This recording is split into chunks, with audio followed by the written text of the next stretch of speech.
Üdvözlök mindenkit, ez Ninjago téma, és a mai videóban megnézem, hogy alakult volna a negyedik évad, hogyha ez zágrány szerint folytatódott volna a torna. Szóval akkor kezdjük is. Ninja! Ninja!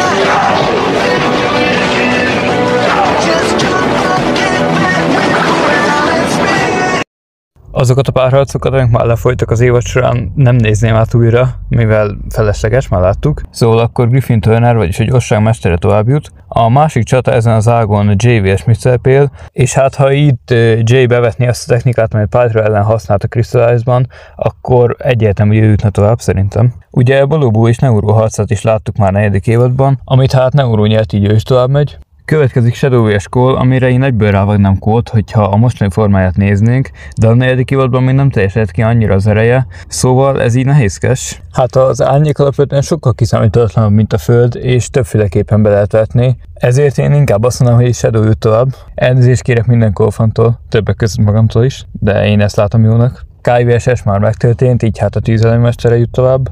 Jacob és Skyler harcát is láttuk, így hát azt is tudjuk, hogy Skyler megy tovább. Aztán Karloff és Dox. Hát ő maga a méreg, mint elemi erő szerintem nagyon jó, de Karloff ellen majd, hogy nem hatástalan. És így azt mondom, hogy ha Karloff tényleg jól használja az erejét, akkor egyértelmű, hogy ő jut tovább.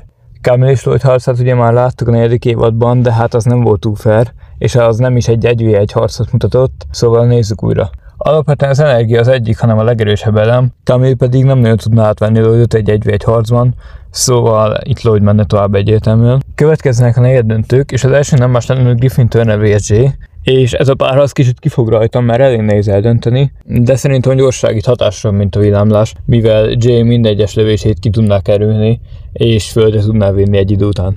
Így azt mondom, hogy Griffin Turner ott van az elődöntőben. Az ezt követő harc a Neuro vs. Shadow lenne, amiben szerintem Neuro megvenné az árnyékmestert, hiszen láttuk, hogy mit csinál Balóbó ellen, és ha azt a technikát használja a Neuro ellen is, akkor szerintem nehezen, de jut tovább. Kai vs. Skyler, abszolút Skyler.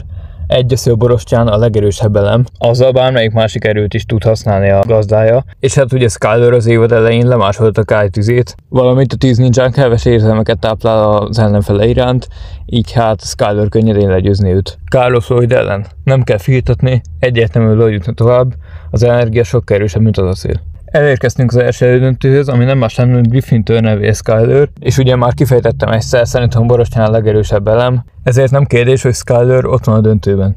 Lloyd vs. Neuro, Lloyd. Full egyértelmű.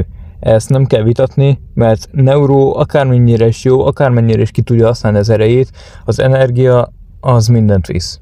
Az majd, hogy nem mindent visz. És hát itt a várvárt finálé, amit szerintem Skyler nagyon elvinne, lemásolná Lloyd erejét, közben a korábban legyőzött ellenfeleinek ereje is nála lenne, szóval ez Skyler vinni.